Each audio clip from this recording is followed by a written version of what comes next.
Hello students, today we are going to discuss about the topics on compiler design. The topics are introduction to compilers, then lexical analyzer, then syntax analyzer, semantic analyzer, intermediate code generator, code optimizer and code generator. Definition for the compilers. A compiler is a program that converts high-level language to the low-level language. The compiling process includes basic translation mechanism and error detection. Its process goes through the lexical analysis, syntax analysis and semantic analysis at the front end and the code generation and optimization at the back end. The task of the compilers. Main tasks performed by the compilers are the compiler break up the source program into pieces and impose the grammatical structure on them. It allows you to construct the desired target program from intermediate representation and also the symbol table.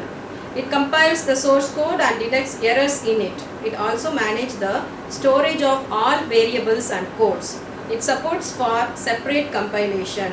It read, analyze the entire program and translate the semantically equivalent and translating the source code into the object code depending upon the type of the machine. Next, the phases of the compilers. A compiler operates in the phases, each of which transforms the source program from one representation in another. Some of these phases may be grouped together. The phases of compilers are lexical analyzer, syntax analyzer, semantic analyzer, then intermediate code generator, then code optimizer, code generator. All these phases are connected to the symbol table manager and the error handler. The first phase is the lexical analysis. Linear analysis is called the lexical analysis or scan. The primary functions of this phase are it identifies the lexical units in a source code. It classifies the lexical units in the classes like constants, reserved words and enter them in different table. It will ignore the comment in the source program. It also identifies the token which is not a part of the language. The next phase is syntax analysis. The hierarchical analysis is called parsing or the syntax analysis. It is all about discovering the structure in the code. It determines whether or not a text follows the expected format. It involves grouping the tokens of the source program into grammatical phases that are used by the compiler to synthesize output. Usually, the grammatical phrases of the source program are represented by a parse tree.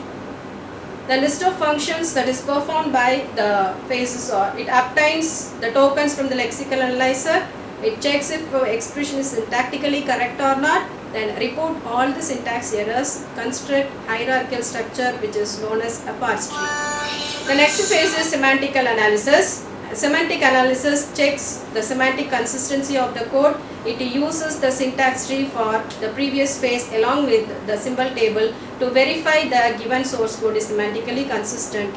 It also checks whether the source code is conveying an appropriate meaning. Next is the semantic analyzer will check for the type mismatches, incompatible operands, a function called improper arguments and undeclared variables, etc. The functions of semantic analysis are, it helps you to store the type information gathered and save it in the symbol table or the syntax tree. It allows you to perform type checking. In case of type mismatch, where there are no exact type correction rules which satisfy the desired operation, a semantic error is shown. It collects the type information and checks for the type compatibility. It checks if the source language permits the operands or not. Then intermediate code generation. Once the semantic analysis phase is over, the compiler generates intermediate code for target machine. It represents a program for some abstract machine. Intermediate code is between the high level and machine level language. This intermediate code needs to generate in such a manner that makes it easy to translate it into the target machine code. The functions of this intermediate code generations are, it should be generated from the semantic representation of the source program. It holds the values computed during the process of translation. It helps you to translate the intermediate code into target language. It allows you to maintain precedence ordering of the source language. It holds the correct of the operands of the instructions. Thank you.